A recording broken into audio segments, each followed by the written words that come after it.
we got an apology from Pastor Jamal Bryant. You said another lesson: research before donating. Look, research before donating and research before shading people in your sermon. Okay, get ready because you about to be an ATLien. Kevin Samuels, RIP to Kevin Samuels, I guess. I mean, listen, I'm not one of these people who revel in the man's demise. It is what it is. He was a YouTuber. He did what he did. Some of y'all didn't like what he did. Some people did like what he did. And at the end of the day, he was a business. That was his brand, and that was the way he made his money. So be it. But, it wasn't for me. Now, Jamal Bryant, Pastor Jamal Bryant of New Birth Missionary Baptist Church, got on his pulpit the Sunday before last and had a lot of things to say about the fallen YouTube guru. And in fact, if you were here watching on ATLN Live, you would have got a first look. Hold on, I'm going to show it to you for those of you who missed it. We have to rewind sometimes to refresh people's memories about the sermon. So here's what Jamal Bryant said in his sermon, and here was my reaction to it. Hold on, you are listening to men who have no authority. How can a man say that you are of low value after 35? How can a man say that you do not have the level of traction of a high-powered man when that man has got to get a GoFundMe for his funeral? Y'all ain't saying nothing to me. You got to be in that place where y'all want to hear the whole thing. Y'all have to go over to just listen. I showed it to you. I played actually more than that when we reviewed it. So go ahead and watch the clip I posted. I did post a clip of it. I think it's like 5 minutes long. But anywho, Jamal caught a lot of backlash because after I talked about it, other bloggers seemed to pick it up, other YouTubers picked it up. It ended up over on the Instagrams. The Instagram blogs picked it up. The Shade Room picked it up. The Neighborhood Talk picked it up. Baller Alert picked it up. Everybody picked it up. Shout out Sandra Rose picked it up. Everybody picked it up. So after it got picked up and everybody started talking about it, they were like, wait a minute, Jamal, you are a man of God, but it seems like you are bringing false information to your flock. Like, yes, listen, the sermon was wonderful. You got to watch the whole sermon. I believe in what he was preaching. It's not about the message. Sometimes, it's not about the message, it's about the message. I said it, I meant it, and that was it. But he has issued an apology because so many people called into question his own character, some of the things that he was doing. And I'm like, wait a minute. You said he was scared to say something. He was alive, like all these other cowards. Jamal smashing all the women in his church and cheated on his wife. How many times? Oh, Lord. He used backlash being a cheater. This ain't nothing. Apology. Move on. Okay. Okay. Now, hold on. Here is the apology. So for all of you who are questioning this man and you are upset with what he said, he came back and he said, as a man of God, I got to correct this. I got to say how I feel. And he went on to the Instagrams where he was going viral at, and he had something to say in the form of this 3-minute video. In fact, Jamal Bryant said, Benjamin Franklin once said, the best way to mess up an apology is to add an excuse. I extend my deepest condolences and apologies to Kevin Samuels' family and friends. Thank you to all who proposed to keep me accountable. We grow from mistakes and birth maturity. Humility will always defeat arrogance. We grow as we go. So y'all want to hear the apology? Y'all don't care. We're going to listen to it anyway. Let's see what he said. I'm interested. Principles that we've got to give our children, and I want. Oh, hold on. What'd I do? There are several principles that we've got to give our children, and I want to express them aloud for just one moment. The sound of your offense, hear this, the sound of your offense should be the same volume of your apology. Sound of your offense should be at the same volume of your apology.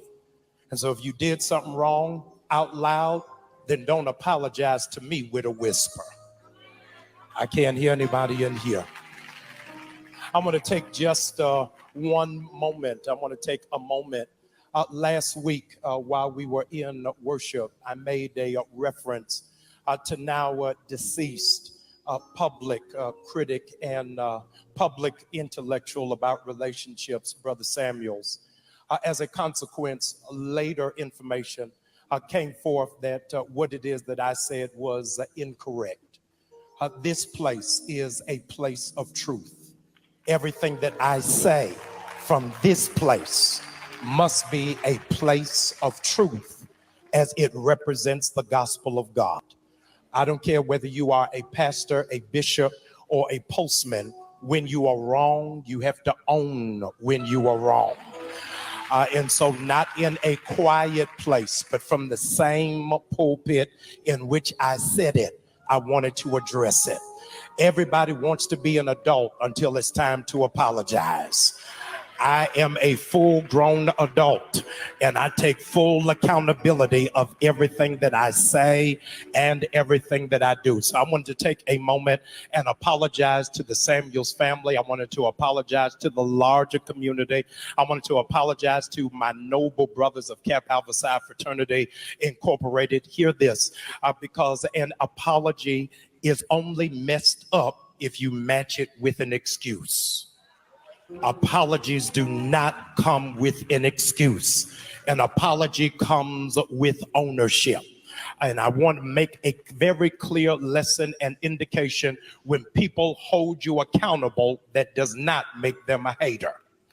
When people hold you accountable, that means they have expectation for what it is that you ought to be doing and how you ought to function and how you ought to flow. This week, I got a whole lot of people that want to help me be accountable. And I want to thank them for helping me to be a better person. I'm so thankful that God ain't finished with me yet. I don't do everything that I'm supposed to do, how I'm supposed to do it. But repentance means there is a change of behavior. So as a consequence, I want to say to you, watch me grow. Watch me do better, and watch me represent the body of Christ at a much higher level than what I've done before. If I've let you down, it was never my intention. If I dishonored you, never my intention. You felt disrespected, never my intention. My intention every time I stand is for God to be glorified and for the people to be equipped. Now, let's go do the work of Jesus Christ and do what it is that God has called us to do. There's several Okay, we've got. He apologized. He apologized to the family and friends of Kevin Samuels. He didn't say exactly what for, but I'm assuming that it was for the GoFundMe statements. Because the other thing about, honoring yourself and not allowing other people to um tell you what your value is, that was valid in my book. But he did say, don't tell nobody who needs a GoFundMe for their own funeral. It was that part that got him in trouble. And you know why? Because now it's been determined that GoFundMe that everybody was circulating was by an impostor. Okay. The people are saying they've been researching the GoFundMe. They've been trying to figure out what's going on. So Complex over there found out that Kevin Samuel's funeral expenses GoFundMe was reportedly launched by an imposter, and the family members are the ones who actually declined the payment. Now, after it was determined, this is an online fundraiser purporting to be raising funeral related money following the death of Kevin Samuels has received a great deal of attention in recent days. According to a new report, however, the page in question was launched by an alleged imposter. Monday, TMZ reported on the page, citing a source who allegedly spoke with Samuel's family and confirmed the GoFundMe page was a fake. Per the report, the family has said, quote, an imposter carried out the fundraising effort, which was originally listed to have been launched by an individual named Melanie King. The fundraiser had a goal of $50,000 and has since been removed from the platform. Monday's report also claims that GoFundMe reached out to Samuel's family to offer them the money that has been raised by the allegedly fake page. The family, however, has been reported to have declined this offer. Instead, those who donated to the page were issued refunds. It says, when reached by Complex for additional comment on Monday, a GoFundMe spokesperson offered the following. Safety is our top priority. It is very important to us that donor intentions are honored and that money goes to the right place. Generally, if the recipient does not want to receive funds raised on their behalf on GoFundMe, we will refund all donors. In this case, we have been in touch with a representative of the family, and the family has stated that they do not wish to receive funds from fundraisers. As such, our trust and safety team is proactively monitoring the platform for fundraisers created on the family's behalf and will remove fundraisers started without family consent. To note, we often see fundraisers started in response to news like this by friends, neighbors, and even strangers with good intentions, as people want to help. Our goal is always to protect donors, okay? As you know, Samuel is a controversial social media personality whose views were criticized as misogynistic, died this month at the age of 57. While news of his death initially circulated as a rumor, the Atlanta Police Department later issued a statement confirming it. So, yeah, the GoFundMe rumor was actually a rumor. And so I believe that is the reason why we got an apology from Pastor Jamal Bryant. You said another lesson, research before donating. Look, research before donating and research before shading people in your sermon. Okay. Although he probably would have apologized if it was, because he should not have said that. That's true, because the man ain't even buried yet. The Black Men Church denounced Black women, so why Kevin can't get it? I believe Kevin can get it, but don't be lying on the man. It takes $50K for funerals now. Listen.